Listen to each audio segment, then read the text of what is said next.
কার্ডটা খুলে নাও। আমার কার্ডটা দরকার নাই।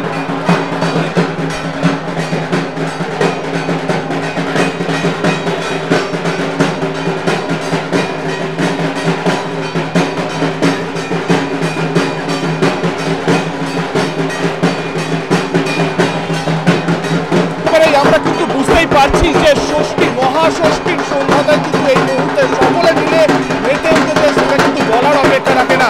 কারণ এই মুহূর্তে আপনাদেরকে আমরা দেখিয়েছি 99 নিউজ বাংলার পর্দায় একাধিকবার বনেদি বাড়ির পুজো এবং তার সাথে সাথে বারোয়ারি পুজো, কিন্তু এই মুহূর্তে আমরা যে জায়গায় দাঁড়িয়ে রয়েছি সেটা একেবারেই কিন্তু আবাসনের পুজো। কারণ দুর্গা পুজো মানে কিন্তু সকলের পুজো এবং সেই পুজোতে কিন্তু সবাই মেতে ওঠে। এই মুহূর্তে আমরা রয়েছি দুর্গাপুরের তপোবন সিটিতে বিবেকানন্দ ওনার্স হাউসিং পুজো কমিটি, এবং সেখানে কিন্তু অষ্টম বর্ষের পুজো, মহিলাদের এই পুজো, এবং তারা কিন্তু পুজোর আনন্দে মেতে উঠেছে। কেমন ভাবে তারা পুজো কাটান সেটাই কিন্তু আমরা কথা বলবো। কারণ আবাসনের পুজো মানে বুঝতেই পারছেন যে অনেক সময় রাজ্যের বাইরে দেশের বাইরে কিন্তু থাকেন বিভিন্ন চোখ। এই পুজোর 4টে দিন তারা ফিরে আসেন আবাসনে, পরিবার বন্ধু বান্ধব সবাইকে নিয়ে কিন্তু পুজোর আনন্দে মেতে ওঠেন। আমরা একটু কথা বলার চেষ্টা করবো, এখানে সকলেই রয়েছেন, আমরা তাদের সাথে কথা বলবো এবং কথা বলে জানবো যে এরা অর্থাৎ এই তপোবন সিটিতে যেখানে আমরা দাঁড়িয়ে রয়েছি অষ্টম বর্ষের দুর্গাপুজো, কিভাবে পুজোর আনন্দ রয়েছে, 4টে দিনের প্ল্যানিং কি রয়েছে একটু কথা বলবো। আমি সবার আগে ইয়াং জেনারেশন এখানে একদম রয়েছে, তাদের সাথে একটু কথা বলবো। আচ্ছা, পুজোর সময় ফিরে আসা দুর্গাপুরে, বাকি সময় বাইরে থাকা, এই 4টে দিনের জন্য কি অপেক্ষায় থাকো এবং কেমন লাগছে আবার সেই পুজো উপস্থিত? অবশ্যই ভালো। এখানে সবাই মোটামুটি কেউ কলেজের স্টুডেন্ট, কেউ অফিসের স্টুডেন্ট, সবাই বাইরে বাইরে থাকে। তো পুজোর দিন সবাই ওয়েট করে কি সবাই বাইরে থেকে এখানে আসবেন যে পরিবারের সঙ্গে কাটানোর জন্য। তো অবভিয়াসলি ভীষণ এক্সাইটেড। আচ্ছা, তোমাদের ফ্ল্যাটের পুজো, আবাসনের পুজো, বাইরে যাওয়া হয় ঠাকুর দেখতে বন্ধুদের সাথে, প্যান্ডেল হপিং না এখানে? একদমই টাইম পাওয়া যায় না। এখানেই এত ভালো প্রত্যেকটা অ্যারেঞ্জমেন্ট থাকে, এত ফান ইভেন্টস হয় কি বাইরে যাওয়ার একদম টাইম পাই না। হলেও মানে ডেফিনেটলি বাইরের পুজোগুলো দেখতে একদম রাত্রে যখন এখানে কিচ্ছু থাকে না তখন ওটা হয় কি বাইরে গিয়ে পরে দেখি। তাছাড়া এই জায়গাটা ছেড়ে সত্যিকারের কোথাও যেতে মন করে না, কোথাও ইচ্ছা করে না। এটা এবছরের প্ল্যানিং কি রয়েছে? বাকি সময় কি দুর্গাপুর না বাইরে থেকে আসা হয়েছে পুজোর জন্য? আমি বাইরে থেকে আসি, আমার দিদিও বাইরে থেকে আসে, আমরা দিল্লিতে থাকি। তো কিন্তু প্রত্যেক বছরের একটা এক্সাইটমেন্ট যে যেখানে থাকো, আমার নতুন অফিস, আমার কাছে ছুটি নেই, আমি ছেড়ে দিয়ে এসেছি, কি যা হবে দেখা যাবে, এবার পুজোর পর দেখবো। পুজোর জন্য অফিস ছেড়ে দিয়ে এখানে চলে এসেছি। এক্স্যাক্টলি। এবছর প্ল্যানিং আছে মানে এবছর পুজোর 4টে দিন কি প্ল্যান রয়েছে? খাওয়া দাওয়া, হইচই, আনন্দ, বাস that's all, lots of fun. আমরা বুঝতেই পারছি যে ফুল মাস্তি, লটস অফ ফান, এটাকেই কিন্তু ইয়াং জেনারেশন, যারা প্রবাসী বাঙালি, যারা ফিরে এসেছে দুর্গাপুরে পুজোর 4টে দিনের আনন্দের জন্য, তবে পুজোর আনন্দ যারা একেবারে কিন্তু সমান ভাবেই ভাগ করে নিচ্ছে সেই খুদেরা, এই আবাসনের একদম খুদেদেরকে আমরা পেয়ে গেছি সঙ্গে। তারাও কিন্তু নতুন পোশাক পরে ষষ্ঠীর সন্ধ্যা থেকে আনন্দে মাতোয়ারা হয়ে উঠেছে। কটা জামা হয়েছে পুজোয়? 15টা। 5টা দিন তো পুজো, 15টা কি করে পড়বি? একবার সকালে। আচ্ছা, চেঞ্জ করে পড়ে। কি প্ল্যানিং কি রয়েছে পুজোয়? আমরা ঘুরতে যাব, যেমন কলকাতায়, তারপর দুর্গাপুরে, তারপর পুজোয় খাওয়া দাওয়া স্পেশাল কি মেনু রয়েছে? কোন স্পেশাল মেনু? অবশ্যই বাঙালির প্রিয় লুচি। তোমার কি মানে প্ল্যানিং পুজোতে, এবং পুজোয় আজ থেকে কি নতুন জামা কাপড় পরা শুরু হয়ে গেছে? হ্যাঁ, শুরু হয়ে গেছে। তাও আমরা এখানে ঘুরবো, ঠাকুর দেখবো। সমস্ত কিছুই কোনো কর্মযোগ্য করার পেছনে কারণ না কারণ নেতৃত্ব থাকে, এবং এই মুহূর্তে যেভাবে একেবারে মায়ের দালানে সবাই বসে রয়েছে, এই লোকটা যেন কোথাও আমিও সামলাতে পারছি না। কারণ অনেক দিন ধরেই যেভাবে বারোয়ারি পুজোয় এতদিন ধরে ঘুরছিলাম, সেখান থেকে দাঁড়িয়ে এই পারিবারিক ছাপটা যেন কোথাও একটুখানি মিস করছিলাম, যেটা এসে হয়তো এখানে পেয়ে গেছি। এই মুহূর্তে যার নেতৃত্বে এত বড় একটা কর্মকাণ্ড হচ্ছেন, তিনি হয়তো সবসময়ের জন্য স্পটলাইটের নিচে আসতে চান না। অন্ধকারে পেছনে থেকেই তিনি কিন্তু সমস্ত এত বড় কর্মকাণ্ড করেন।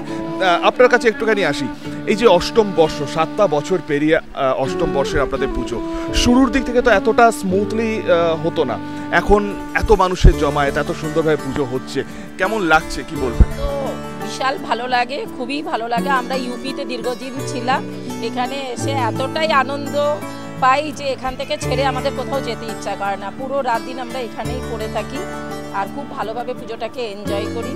এবং সমস্ত কাজকর্মের সাথে যুক্ত থাকি। উত্তরপ্রদেশ থেকে পশ্চিমবঙ্গে আসা, এই রাজ্যে আসা এবং দুর্গাপুরে থেকে পুজো, উত্তরপ্রদেশে ধরুন এইভাবে এতটা জাঁকজমকপূর্ণ পুজো হতো না, সেই স্বপ্নটা কি রয়ে গেছিল যে এ রাজ্যে এলে পরে একটা অন্যরকম পুজো? স্বপ্ন রয়ে গেছিলো আমার এবং আমার হাজব্যান্ডের, বাচ্চাদের এই স্বপ্নটা রয়ে গেছিলো, যার জন্য আমরা এখানে এসে ওই জিনিসটা খুব ভাবে পেয়েছি। এখানে খুবই আনন্দিত ওইটার জন্য, নিজেরা এইভাবে পুজোটা করার জন্য।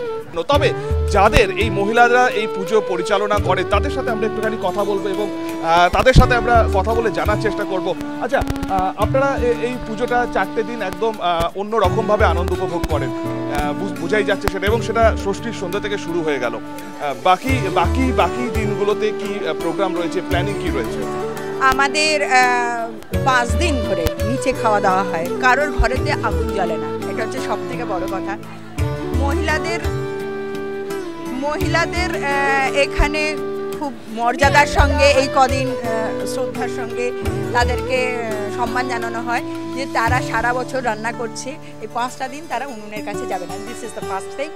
এরপরে যেটা হয়, আমরা সমস্ত সন্ধ্যেটা অনুষ্ঠান, নাচ গান, নাটক, এই সমস্তর মাধ্যমে সবাই মেতে থাকি।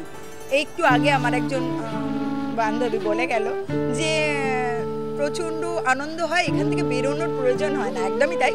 সকাল থেকে পুজোর কাজ, দুপুরবেলা খাওয়া দাওয়া, সন্ধ্যেবেলা আবার আমাদের অনুষ্ঠান, এই নিয়েই আমরা পুরো পুজোটায় হই হই করে, এবং সবার বাইরে থেকে ছেলে মেয়েরা, মেয়ে জামাইরা সবাই বাইরে থাকে এবং সবাই এই সময়টা আসে, সবাই মিলে আনন্দ উপভোগ সব কিছু, মানে টইটুমুর যাকে বলে।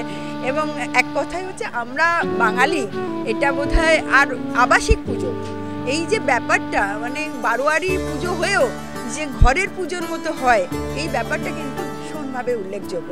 কারণ মেয়েরা হাতে হাতে কাজ করছে, পুজো করছে, অনুষ্ঠান করছে, নাচ গান করছে, খাওয়া দাওয়া করছে, মানে ইন অল রেসপেক্ট যেভাবে পুজোকে সর্বতোভাবে উপভোগ করা যায়, এখানে মানুষ কিন্তু সেভাবেই করে। একটু আগে শুনছিলাম আপনারা নিজেরা এখানে বিভিন্ন ধরনের অনুষ্ঠান করেন, তার রিহার্সাল কি একদম জোর কদমে চলছে, এবং কি অনুষ্ঠান রয়েছে এবছর? আমাদের এখানে প্রথম বোধনের দিন আমাদের বোধনের একটা কবিতা কোলাজ আছে, শ্রুতি নাটক আছে, একটা সলিল চৌধুরীর স্মরণে আমাদের একটা অনুষ্ঠান আছে, নৃত্যনাট্য। এছাড়া আমাদের আরও কিছু গান, নাচ, সমস্ত সবাই পার্টিসিপেট করে, মানে সবাই মিলে উপভোগ করে সবাইকার অনুষ্ঠান। এছাড়া অর্কেস্ট্রা হচ্ছে এবছর প্রথম আমাদের পুজোতে, এত বছর ধরে কোনোদিন বাইরের কোনো অনুষ্ঠান হতো না, এবছরই আমরা ইন্ট্রোডিউস করছি অর্কেস্ট্রা নবমীর দিন। এছাড়া এই সব নিয়েই আমাদের অনুষ্ঠান, নিজেরাই আমরা পারফর্ম করি, রিহার্সাল হয়, অনেক দিন ধরে রিহার্সাল চলে এবং সেটা করে পারফর্ম করি, নিজেরা উপভোগ করি, এটাই আমাদের কাছে আর কিছু।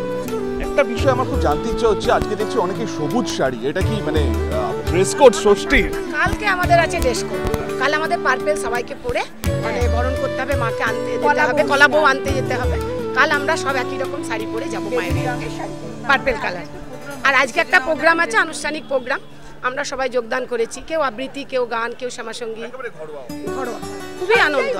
আমরা এবছর নতুন এসেছি, এখানে এসে খুবই ভালো লাগছে। মানে আপনার তাহলে প্রথম বছরের পুজো? প্রথম বছরের পুজো। আমরা এতদিন ধানবাদে ছিলাম 25 বছর, এবারে তপবনে এসে খুবই ভালো দেখতে পাচ্ছেন। ধানবাদ দুর্গাপুরের পুজোর কতটা তফাৎ, খুবই ভালো লাগছে। একদম ঘরোয়া পুজো মনে হচ্ছে, গ্রামীণ পুজো, যেন মায়ের একদম বাড়ির পুজো আমাদের। সকাল থেকে আমরা খুবই আনন্দ করে এখানে থাকছি। আমি একেবারেই দেখাতে চাইবো 8 থেকে 80 কচিকাচারাও কিন্তু এই পুজোর আনন্দে একদম মেতে উঠেছেন, এবং সেই ছবি আপনারা দেখছেন বিবেকানন্দ হাউজিং ওনার্স অ্যাসোসিয়েশনের পরিচালনায় 8ম বর্ষে সেই দুর্গাপুজো। ডাকের সাজে মায়ের একেবারে সাবেকি প্রতিমা, এবং তার সাথে সাথে এখানে কিন্তু একদমই কচিকাচা যারা রয়েছেন তারাও কিন্তু পুজোর আনন্দে মেতে উঠেছে। নতুন জামা পরে এই 4টে দিনের জন্যই বাঙালি অপেক্ষায় থাকে যে কখন আবারও সেই দশভুজা মায়ের আমরা আবাহন করতে পারবো, তার আরাধনায় আমরা ব্রতী হতে পারবো। এবং 8ম বর্ষে এই মুহূর্তে বিবেকানন্দ হাউজিং ওনার্স অ্যাসোসিয়েশন যে পুজোর 4টে দিনের জন্য একেবারেই মেতে উঠতে চলেছে, সেটা মহাষষ্ঠীর সন্ধ্যেতেই কিন্তু বোঝা যাচ্ছে। এবং যতদিন গড়াবে তাদের পুজোর আনন্দ, পুজোর আনন্দের এই পারদ কিন্তু তুঙ্গে উঠবে, সেটা বোধহয় বলার অপেক্ষা রাখে না। আপনারা দেখছেন 99 নিউজ বাংলা।